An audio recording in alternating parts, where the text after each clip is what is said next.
Ma'am, I think the screen sharing you can do from there. So we have sent an audio message in your WhatsApp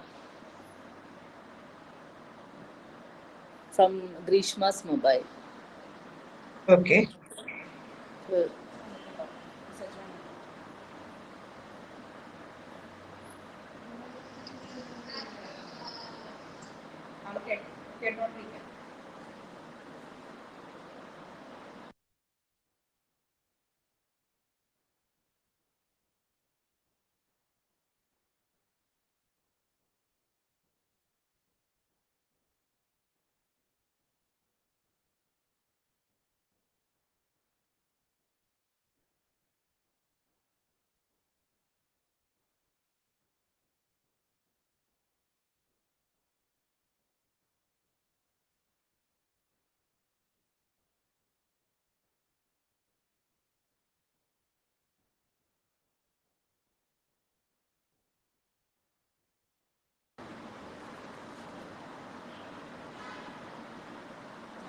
Morning, my students.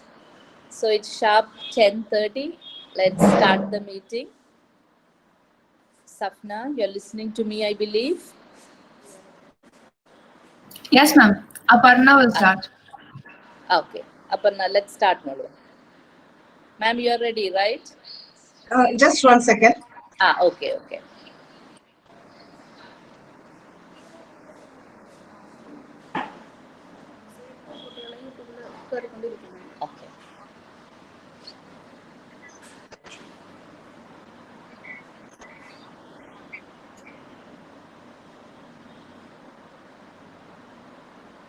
Okay, so I think I just have to present now, right? When it is time for. When it's time for the presentation, Yeah. you can do it from there. You can control everything from there. Okay. So I think it will appear like a different screen. Okay. Yeah, I know. Okay. Let's start then, ma'am. Okay. Yes, Aparna. Okay, ma'am. Hello, everyone. Wishing you all a happy and warm morning. Thank you for joining us on this live stream to witness the Association Inauguration of English Department. We have a wonderful event waiting ahead. So, without much delay, let us begin our program by invoking the blessings of Almighty. I invite Ashwati P. of 3rd BA English to lead us in prayer.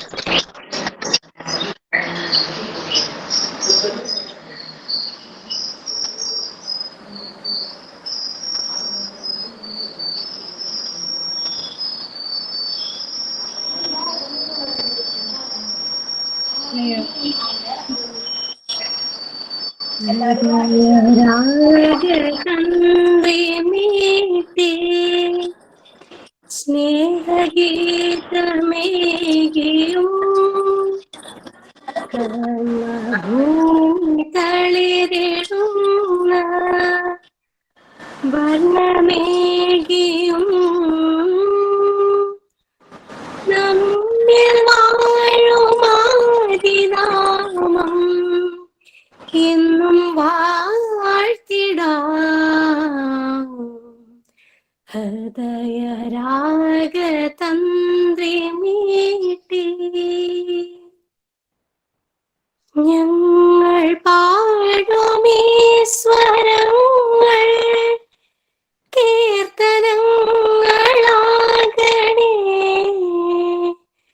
ചുവടുവയ്ക്കുമീ പദങ്ങൾ നൃത്തലോലമാകണേ കുഞ്ഞു വീടിനുൾത്തടങ്ങൾ സ്വർഗമാകണേ അമ്മ നൽകും ഉമ്മ പോലും അമൃതമാകണേ പൂർണ്ണമിച്ചര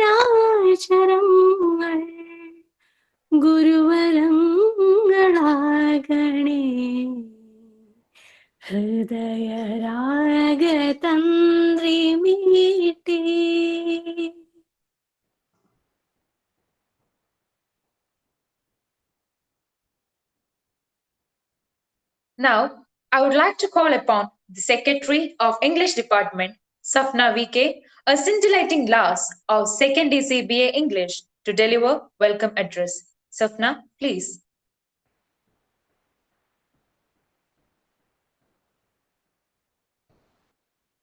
Good morning to one and all.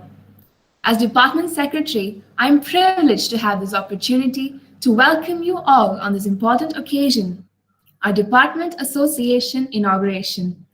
I feel extremely honored to be in front of you all and welcoming everyone to this auspicious occasion. It is my privilege to welcome the visionary of our college, who, with her gentle and loving counsel, leads us to greater heights. I welcome our beloved principal, Sister Dr. Magie Jose, to this event. I also welcome our source of motivation at all times, our guiding light, Vice Principal, Sister Dr. Sandra, to this lovely event. Our guest of honor today is an inspiring and dynamic personality. She holds an MA in English and Psychology and is a former retired professor from Middle Flower College, Guruvayoor. She is also a consultant psychologist and performance coach and has held several workshops about socio-psychological issues, stress management, motivation, and performance coaching for teens, parents, and professionals.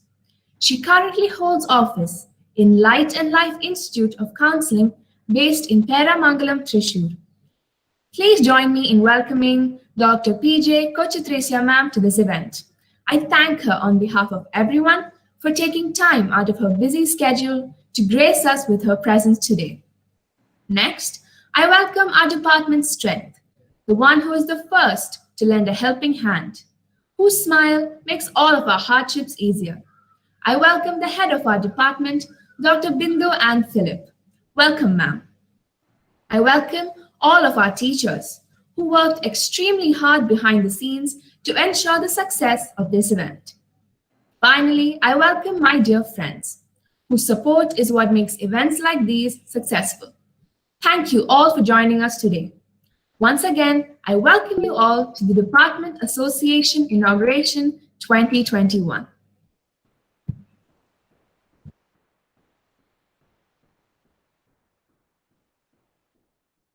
Thank you, Safna. Now, we are blessed with the presence of Dr. P.J. Kochuthresia, who pursued her PhD on regressive patterns of human relationships in the fiction of Flannery O'Connor, a socio-psychological analysis.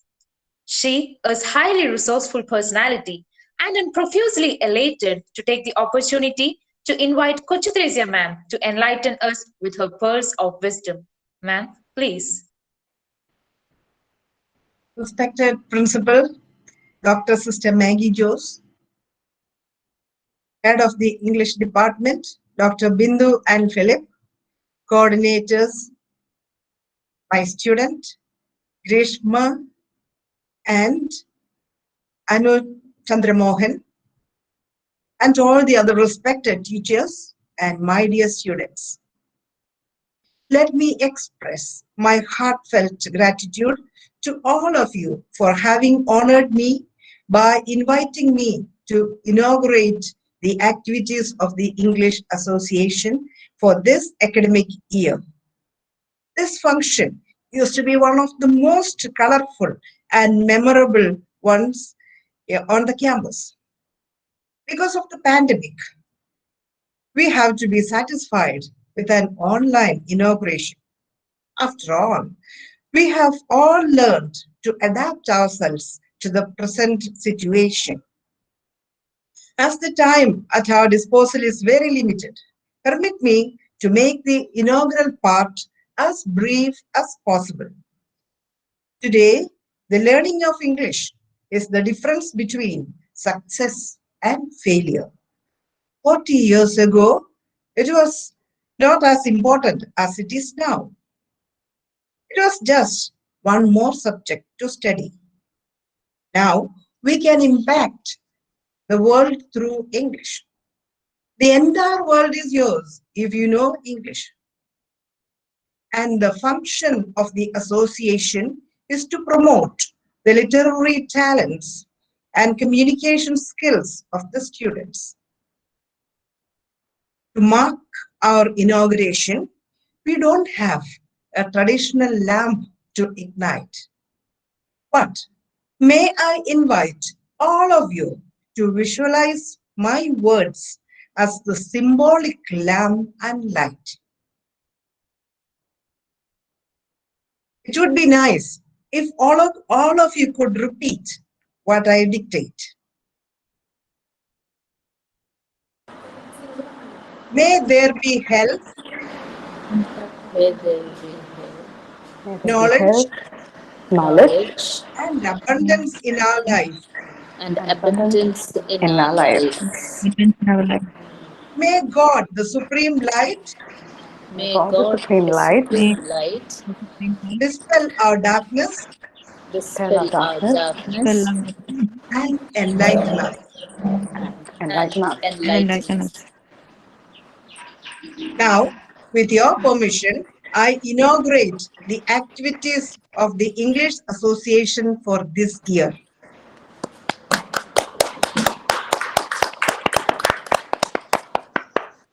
Let me wish its activities a colossal success.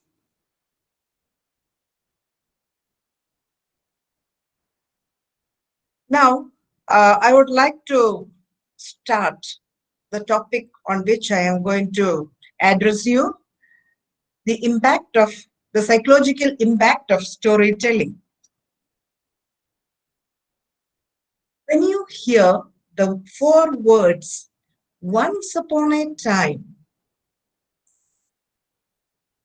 you are carried away to a distant land. You hear about a particular character living in such and such a place. And now you are away from it is a world of untruth, and you are away from the harsh realities of our humdrum daily life. There is a lot of untruths in stories, but we love it. Storytelling is absolutely delicious, lovely, tasty, and an enticing way to hide your message so that it gets across to your audience. Now, let me tell you a Russian tale to encourage strength and determination. There was a frog that jumped into a bucket of cream. The title of the story is The Frog and the Pail of Cream. The frog swam round and round, kicking and splashing, trying to find a way out. Every so often, he stopped to rest. He wondered if he would ever find a way out of his predicament. Then he started to started to sing as he swam. He found the singing made him stronger. The frog refused to give up. He swam and sang until without even his realizing it, his little feet had churned the cream into butter. Finally, he was able to climb up on the butter and jump out just before the milkmaid came back for her bucket of cream. So this story can be told not only to the children, but also to adults. We can tell the story to ourselves when we feel that it is worthless, trying hard, working hard, and apparently there is no success. Let us be like the little frog, swimming, singing, and also churning and churning the cream. After nourishment, shelter, and companionship, stories are the thing that we need most in this world. See the priority after nourishment, shelter, and companionship. Stories are the thing that we need most in the world. The human race has been telling stories since it began. The storytelling history is quite ancient, lost in the mist of time. It is believed that storytelling originated with visual stories and goes back to 30,000 years.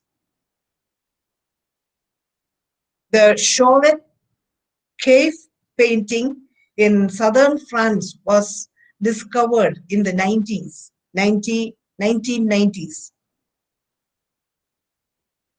The painting depicts prehistoric period. The cave paintings tell us stories about the hunting of mammoths, lions, and rhinos. The painting depicted everyday life using homemade weapons. Just imagine, people did not have a spoken language then, no written language, but through painting, they wrote stories, they depicted stories. So first comes the painting tradition in storytelling. Then comes the oral tradition. Oral tradition means stories used to be handed down by word of mouth from one generation to the next.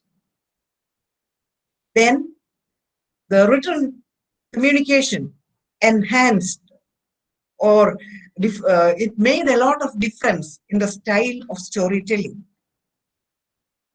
And now in the 20th century, there is the technological, and also in the 21st century, we have the technological revolution. And now we have all sorts of storytelling, including digital. And in visual storytelling, we have the passive use of the brain, but storytelling uses the active mode. Much of our life today is stimulated by visuals, TV, films, computer games. Story without visuals stimulates the brain, enables you to visualize, to imagine. And it also helps the growth of the brain. When was the first story told? Did it happen in the gloomy recess of a cave around a flickering fire told by a primitive hunter? Stories were used to calm the doubts and fears of the families. Families grouped with other families to form clans. The ability to tell stories effectively and memorably was a very valuable skill. Good storytellers enjoyed positions of power and respect in society. Priests, judges, and rulers used this art effectively. Before man turned to write, he had to rely on his memory for everything. With this, he had to be a very good listener. And people traveled. Stories traveled too. When people returned home, they brought with them exciting new stories of exotic places and people. It is believed storytelling may have come across as an excuse for failure. Let's consider an example. A boy is late to come to school, and on his way, he imagines stories. Or to tell the teacher why he is late. The truth would be that he was late to get up. But the story that he would narrate is that the bus was late or the bus did not stop for him. Historians and psychologists believe storytelling is one of the many things that define and bind our humanity. Human beings are called Homo sapiens. But human beings are also, Homo sapiens means wise man. And human beings are also called Homo fictus. Homo fictus means storytelling man.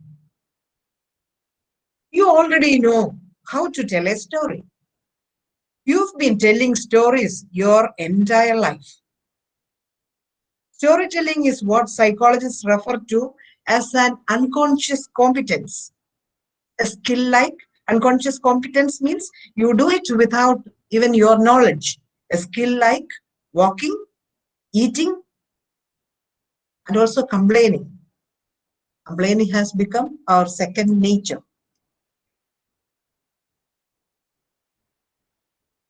Storytelling is so near and dear to us. In fact, we even invent them when they are not there.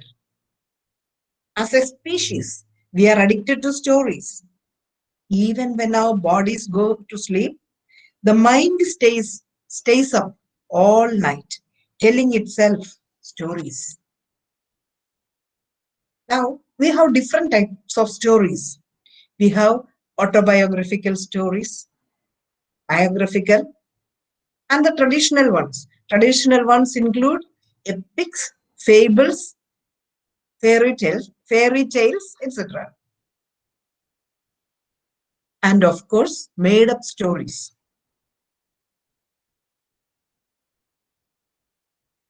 Now, let me tell you the story of the fox with tiger's power. This story is also important. It is a Chinese fable. A hungry tiger caught a fox and planned to eat the fox as a delicious dinner. The crafty fox pretended that he was not frightened at all. He said to the tiger seriously, "Wait a minute, Mr. Tiger.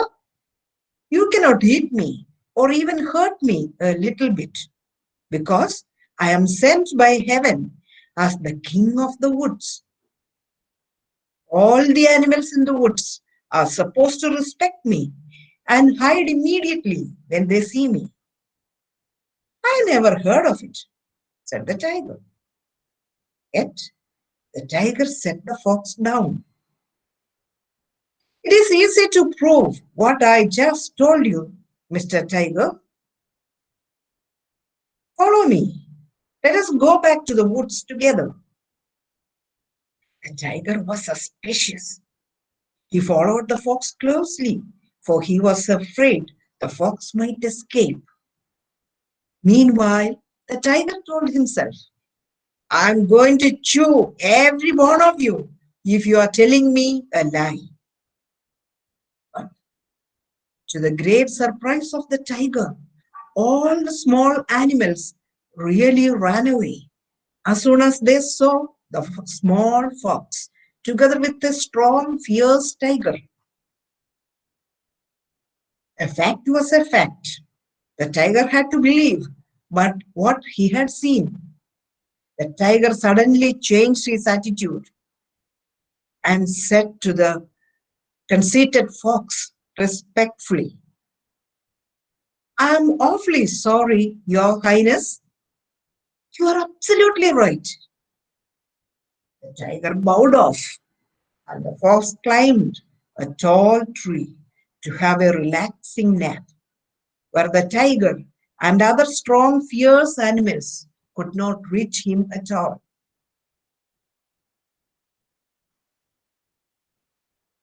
I think now I would go on to screen sharing.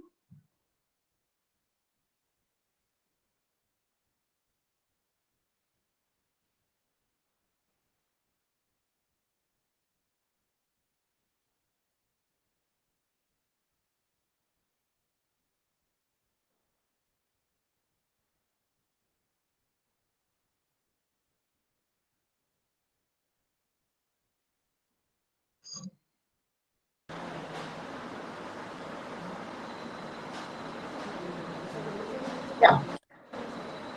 Here you have my phone number and email ID. If Anybody likes to contact me, you are most welcome to do so.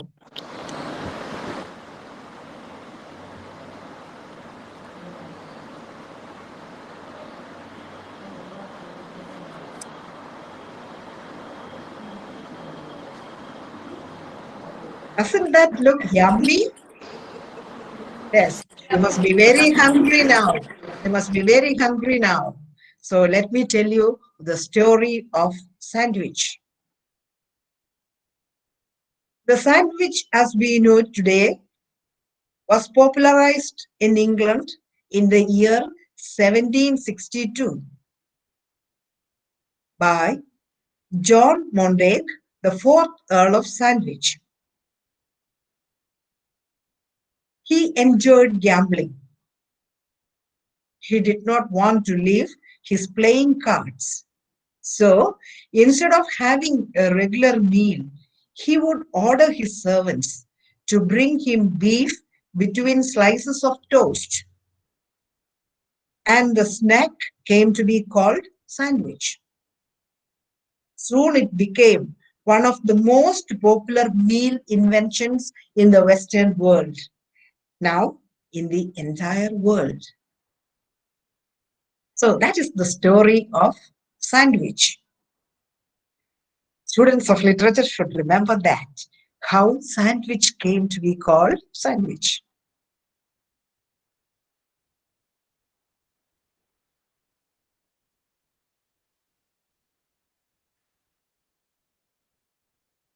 Stories impact both hemispheres of the brain. So our human brain is divided for the sake of convenience into left brain and right brain. People using the left part of the brain are usually logical and analytical, while those who use the right half of the brain are creative, innovative, and imaginative. A story can put your whole brain to work. See, you work well when you are able to function your left brain and right brain together. So a story can do that. A story can work your whole brain together. They impact your feelings and emotions, your logic and reason at the same time. So these four things, they are in two different places. Feelings and emotion on one side, that's on the right side of the brain, and logic and reason on the left side of the brain. Stories are the perfect thing to please both sides of the brain. Stories activate our right brain imagination.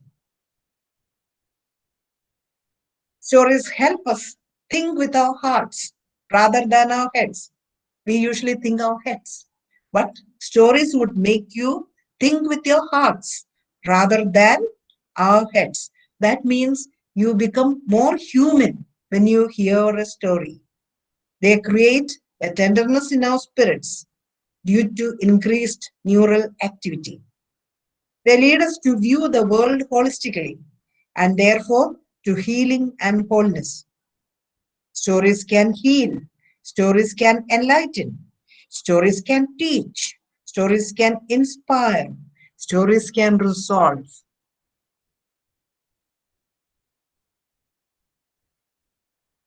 A good story produces chemicals in the brain.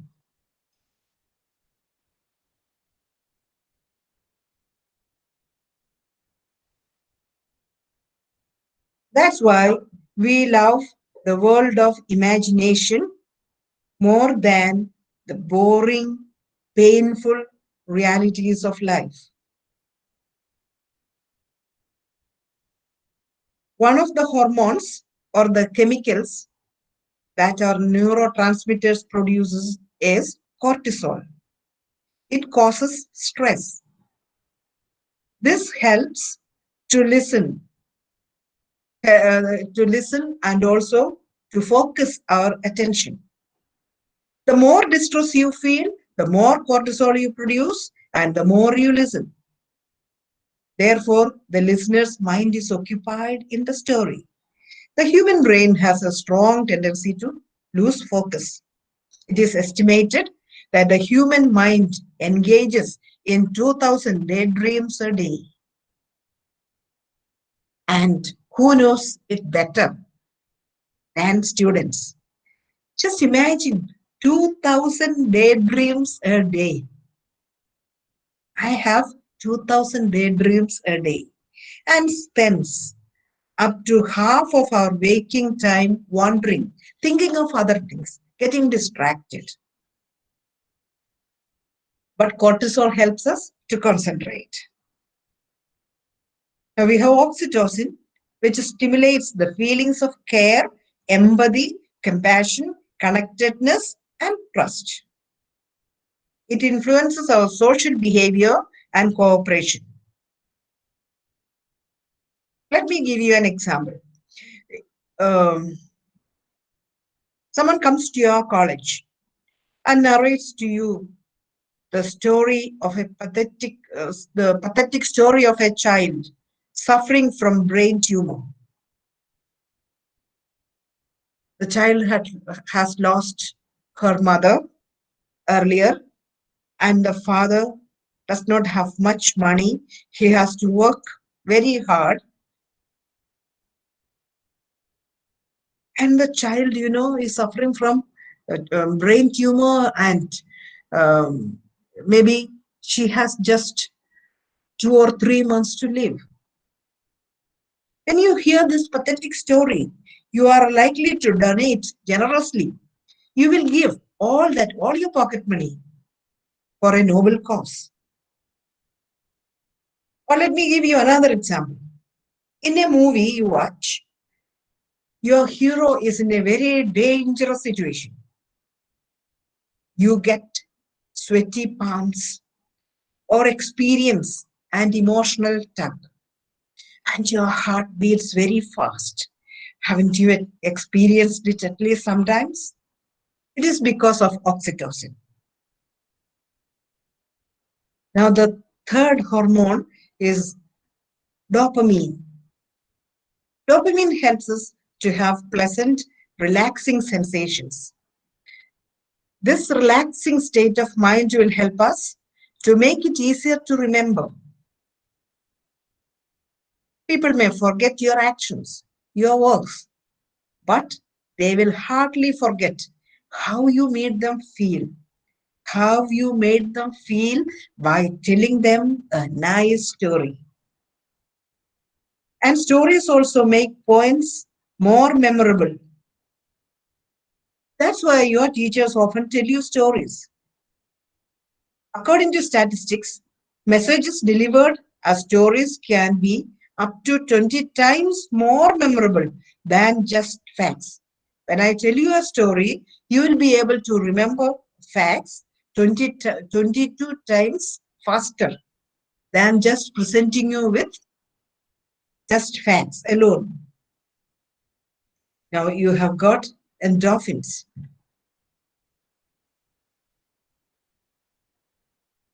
Endorphins are chemicals produced naturally by the nervous system to cope with pain, stress, and fear.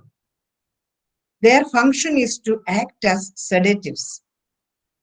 It blocks the pain senses in the body and gives a heightened sense of pleasure. Endorphins are called the feel-good hormones.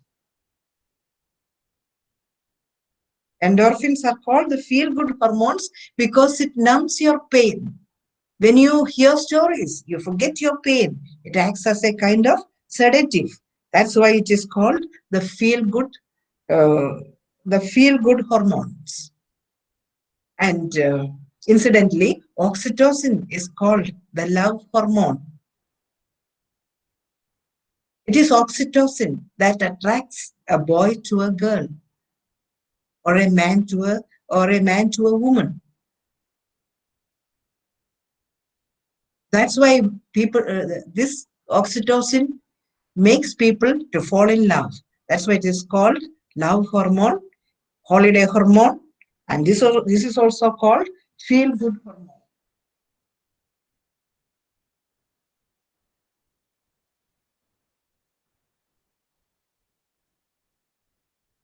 Now, there are certain steps in storytelling. So you have got all these things, creating a setting, introducing characters, creating suspense and curiosity, dissolving suspense and curiosity, make an ending.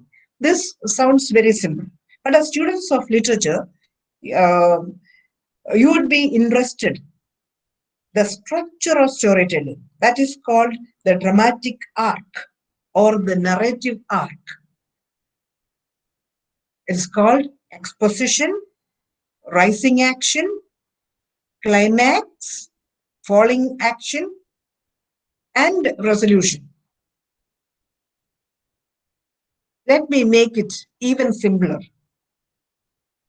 Storytelling has a formula: a beginning, middle, and end. That is super simple. Beginning, middle, and end. Beginning is called setup. Middle is called confrontation. End is called resolution. I'll illustrate this with the fairy tale of Cinderella. I'm sure you know the story. Otherwise, you will know the story when I just give you the example. Cinderella lives with her wicked stepmother and stepsisters and dreams of a better life. So here, this is the beginning. The beginning introduces the character and the problem.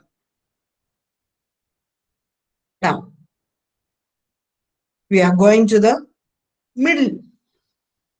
Cinderella is visited by her fairy godmother and meets her Prince Charming at the ball. She enjoys her day there, but she had to leave in a hurry because she had promised her godmother that she would leave when the clock strikes 8. And in her hurry, she leaves one of the slippers behind. So here, solution is introduced and it drives the plot. This is the confrontation. Now we are coming to the third part, the end.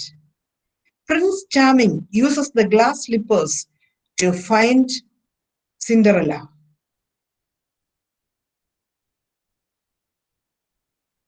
He sends his servants from house to house to find Cinderella.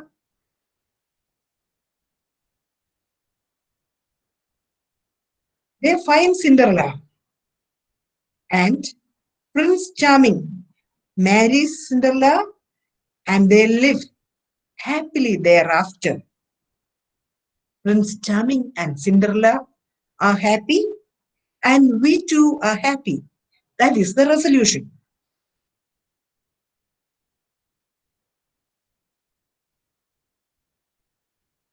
There are there are certain principles of storytelling. A storyteller must have good presentation skills. A well-told story will create an emotional connection and that will stick to your audience mind for years to come. Maya Angelou, the American novelist, says, people will forget what you said. People will forget what you did. But people will never forget how you made them feel. This is the power of a good story. Then good eye contact means keeping a supportive eye contact will encourage the listeners to be fully engrossed and he will mirror or the listener will mirror your expressions on his face. Children do it better. Just try telling a story to a child and the child is sure to mirror your expressions. Good enthusiasm and expressions must be there. That means you must be super enthusiastic, passionate about storytelling, and your enthusiasm should be infectious. Be excited about the story. If you are not excited about your story, no one else in the world is going to be excited about it. And you need good preparation. Prepare what you want to say before you start.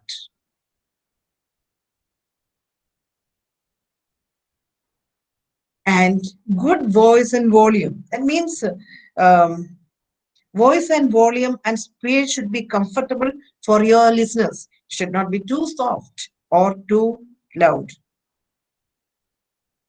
Use of body and hand gestures, especially if you tell stories to children. Children love movements. Body language is essential to denote shapes, signs, etc. Tell a story that the clients can relate to. That means you have to know your audience, their interests, their level of understanding. You cannot uh, read stream of consciousness technique story to a small child. The child will not understand. Tell the child something very simple.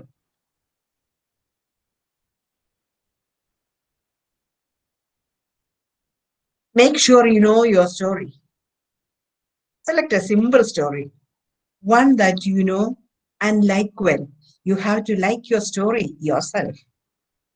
Only then will your listeners like the story.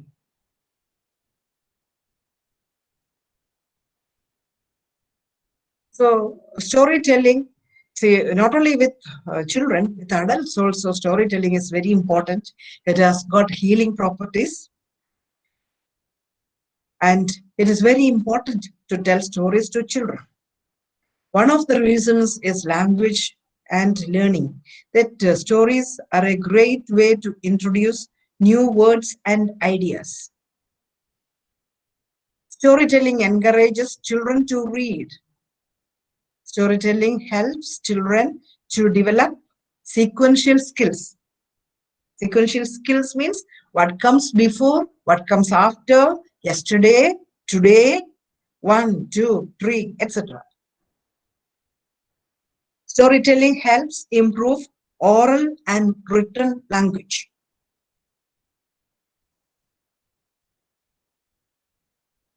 Storytelling relaxes children, and it relaxes children especially before bedtime. Bedtime can be very difficult for small children.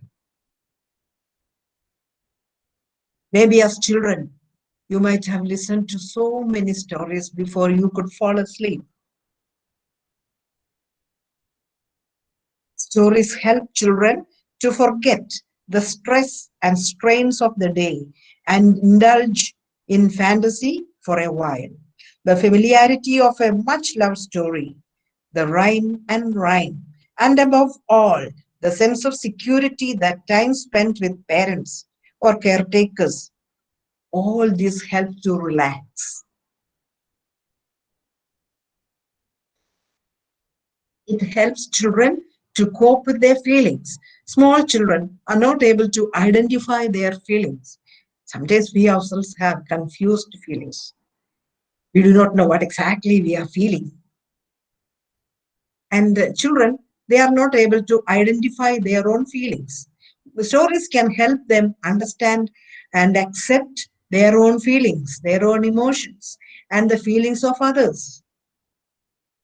They can understand other children who feel the same way as they are, and they are not alone in this world, feeling sad, feeling depressed, feeling anxious. Feelings are normal and should be expressed in a healthy way. For example, we are angry. We have to know how to express our anger in a healthy, mature way. Development of imagination. By introducing new ideas into their world, ideas about the fantastical worlds, other planets, different points of time, invented characters, etc. Children can imagine anything they want. Albert Einstein is famous for his love of stories.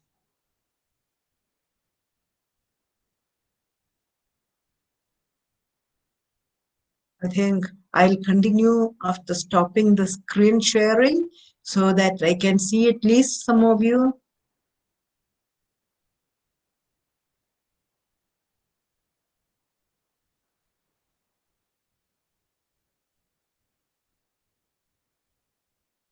Yes. So Albert Einstein tells certain things on imagination. Once the famous physicist Albert Einstein was confronted by a worried mother who sought advice on how to raise her son to become a successful scientist. All mothers want their children to become successful in life. In particular, she wanted to know what kind of books she should read to her son. Fairy tales. Einstein responded without hesitation. Fine, but what else should I read to him after that? The mother asked. More fairy tales, Einstein stated. And after that, even more fairy tales, replied the great scientist. Storytelling prepares children for making decisions and developing their problem-solving skills. Einstein, the great scientist, placed imaginative thinking on a more important level than knowledge, just knowledge. Great inventions require an imaginative mind, he said. Great inventions require an imaginative mind. Now I would like to go on to the next point. I think I have got 15 minutes more. See, stories can heal you. So for that, one of the things that you can do is tell your own personal story. So every time you tell a story and someone who cares listen to you, you are already in a relaxation mode and your body releases healing hormones like oxytocin, dopamine, and endorphins. And this turns on the body's self-repair mechanisms. Actually, telling your own stories, we are very vulnerable. We don't like to reveal ourselves much, but there is power in vulnerability. In order to benefit fully from the healing medicine of telling a story, you must resist holding anything back. Be fully yourself. Don't sugarcoat your story. All the stories I have told you so far have been in the third person technique. Now I'm going to tell you a story in the first person narrative. The title of the story is Don't Change.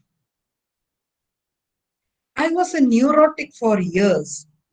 I was anxious and depressed and selfish. And everyone kept telling me to change. And everyone kept telling me how neurotic I was. And I resented them. And I agreed with them and wanted to change. But I just couldn't bring myself to change, no matter how hard I tried. What hurt me the most was that my best friend also kept telling me how neurotic I was. He too kept insisting that I change. And I agreed with him too, though I couldn't bring myself to resent him.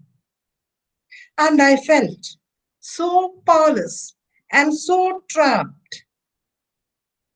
Then one day he said to me, "Don't change. Stay as you are. It really doesn't matter whether you change or not. I love you just as you are. I cannot help loving you." Those words sounded like music to my ears. Don't change. Don't change. Don't change. I love you. I relaxed and I came alive. And oh, wondrous marvel, I changed. Now I know that I couldn't really change until I found someone who could love me, whether I changed or not. So, what I want to tell you through this story is that you don't have to sugarcoat your story. You don't have to be someone else. Just be simple. Be yourself and tell your story. And you might ask me why you should tell your story.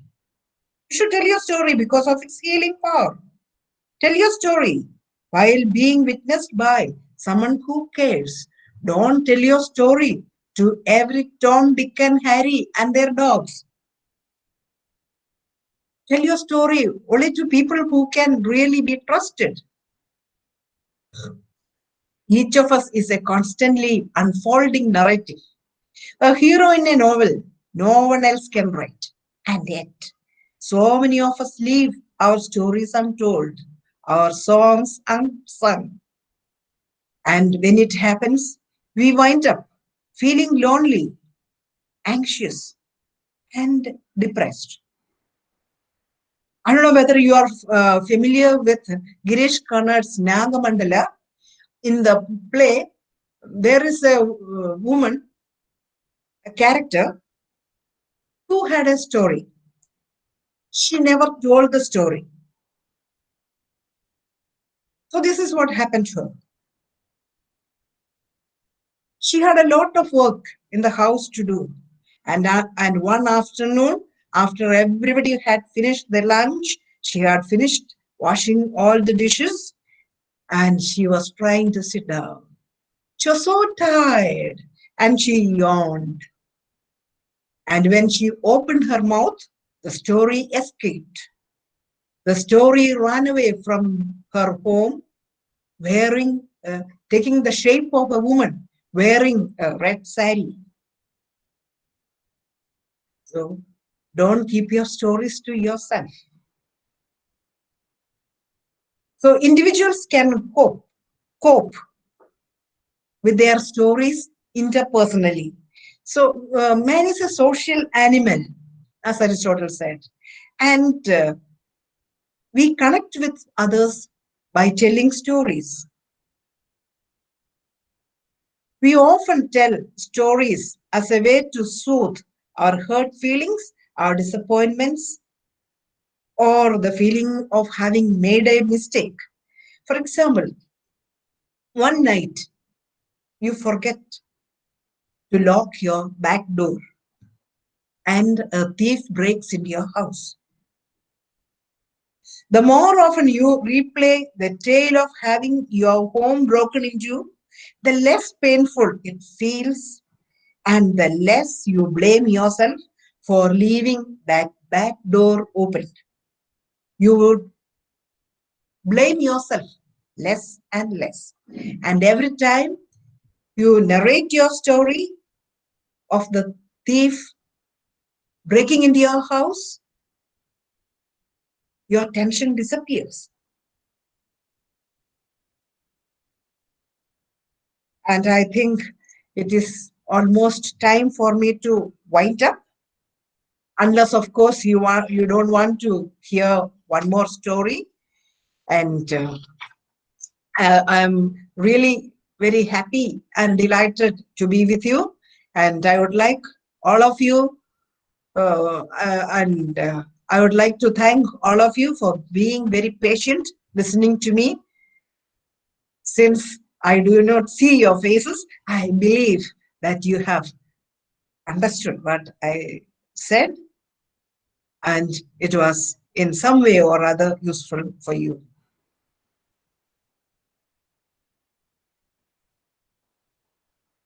Once again, I would like to thank you all for honoring me by inviting me for the inauguration of your English Association. Thank you. Thank you so much, ma'am. Thank you so much. It was really interesting and informative. So I think now it is time to vibe and revive the music buds inside us. So let us listen to the ravishing rendition by Ria Kunnat of First DC BA English. Ria, please.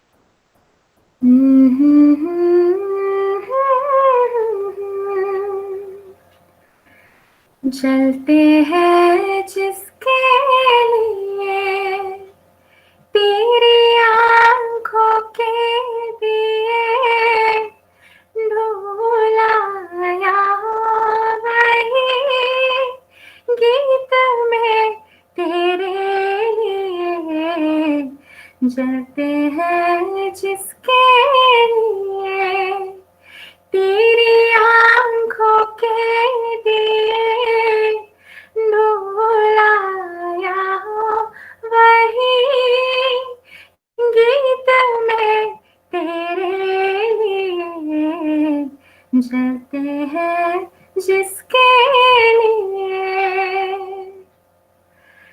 जब तलक नाए तेरे रस के भरे होठों से मिले यूं ही आवारा गिरे गाए तेरे जुल्फों के तले जब तलक नाए तेरे रस के भरे होठों से मिले यूं ही आवारा गिरे गाए तेरे जुल्फों के तले गाए जाऊंगा यही गीत में तेरे लिए जलते हैं जिसके लिए तेरी आंखों के दिए ढूलाया हो वही गीत में जलते हैं जिसके लिए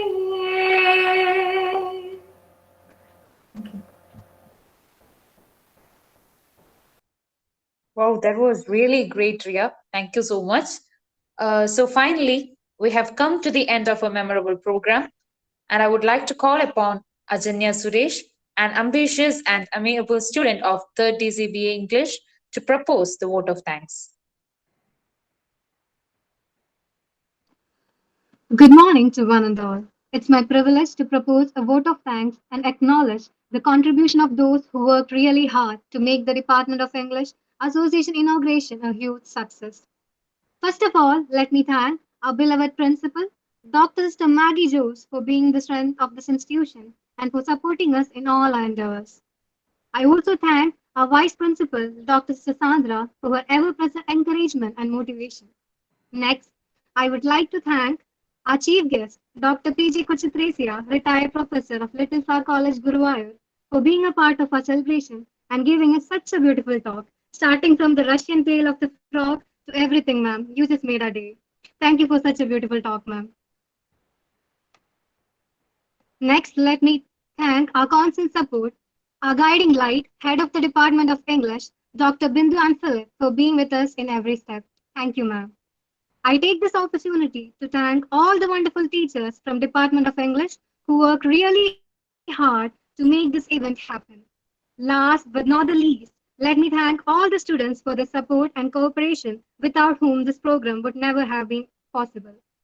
Once again, I thank each and everyone for being a part of this program. Thank you.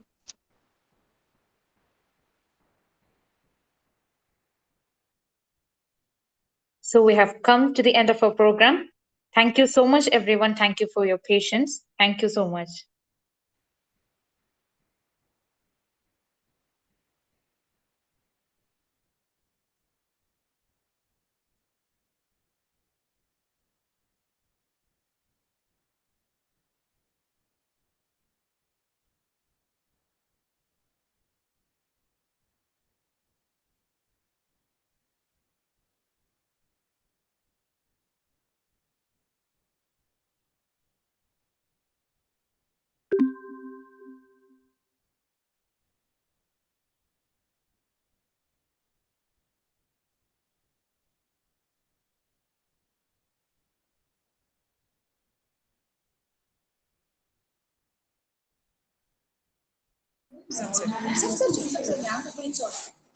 Hi, Miss. Hi, Thank you so much for being with us. it was my pleasure. Okay, Miss. Shall we leave the meeting now? Sure. And there was Okay. no interaction. The students did not have any doubts. Yeah, that's what I was also thinking. Maybe it was all clear to them and they thoroughly enjoyed it. Really? Really? Yes, that's what I assume, ma'am. Okay. Thanks a lot. Okay, you are welcome. And we have a very smart student of yours here. You have Ah, trained her very well. She's an asset to our department. thank you. Very good to hear that. I'm proud of her. Ah, so thank you so much, ma'am. Have a nice day. Okay, thank you. God bless you. Thank you. Bye.